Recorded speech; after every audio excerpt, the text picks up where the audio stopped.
Hey guys, welcome back to my YouTube channel where we make suits for furries! So, I created a design a while back that an internet stranger in Georgia paid me to make for them. The deadline? A furry convention in May held in Atlanta. Let me show you how I did it. To do this, we're going to be using my basic timeline that I follow when I'm making a suit. 1. Make the head's hardware. 2. Add special effects like lights or cooling fans.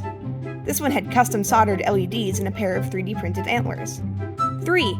Paint everything and then seal all the paint. 4. Add hair and fur, then airbrush that fur. 5. Repeat steps as necessary for every other part of the suit. At some point, we'll be done. But before I show you how I did this, we need to talk about our sponsor.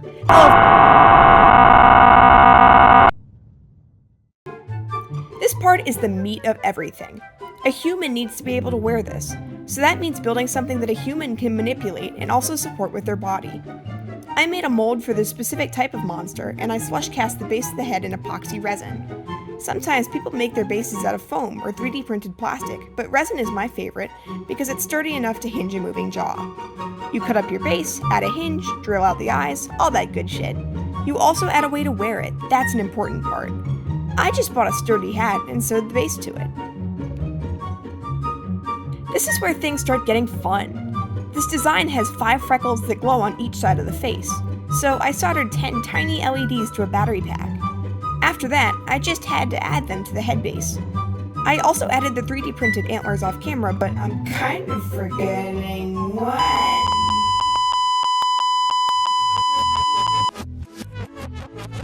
Things get a little non-linear at this point because you keep going back to stuff that isn't perfect and might need fixing, while also starting to make it look pretty.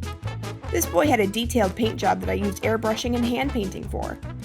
After that, it was just a matter of sealing everything with a clear layer of jewelry resin, hacking apart things that I got accidentally glued together by said resin, painting things I forgot to, rinse and repeat. Eventually it looked like this. Pretty much every fursuit is fur, but this guy has a full-on mane. Since he's realistic, I decided to hand weft together a bunch of artificial hair onto a mesh, and then just use the mesh as part of his hood of fabric. This was a whole process in of itself. Eventually, I got it done. Then it's just the joyful process of sewing.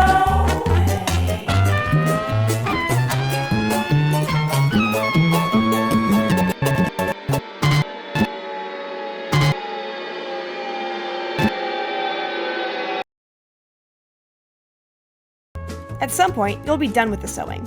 Then you, yeah.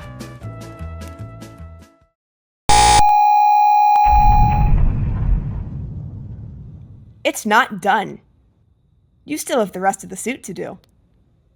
Next up are the paws. This part is mostly just sewing. What's the most efficient way to deliver microplastics casually into your lungs? And I gotta tell you, I think I've finally figured it out. But you need to have an internal liner to protect the hands, and I added resin claws made by another maker. Then you do the tail. People make these a lot of different ways. I like to use a wire core and cover it with padding and fabric because that makes it posable. Same thing. Sew it, sew it, sew it. Then put it on, then manipulate everything on the tail base so you can wear it on a belt. There. After that, you do the feet. I'm padding this body so it looks like it's an actual animal with animal legs, and this is called digitigrade padding. The feet are 1/2 of the padding, so they go backwards and look weird. I attach the hooves to a pair of shoes, add a liner to insulate the ankles, add a bunch of foam to shape it, to completely derail everything because we want to add a better bottom to the shoes, and then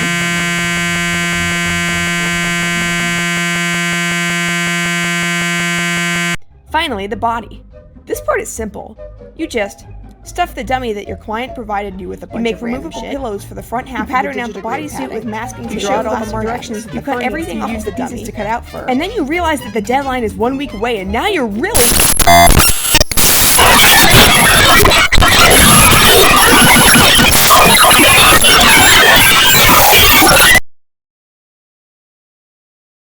How do people do this?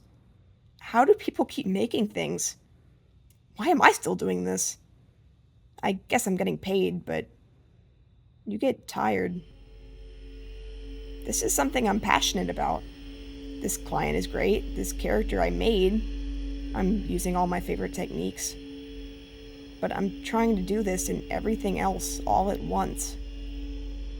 I think that when you're a creator, it's really easy to forget that you're one person. You're one animal. You need to do stuff like eat and sleep and have fun outside of work and live somewhere clean.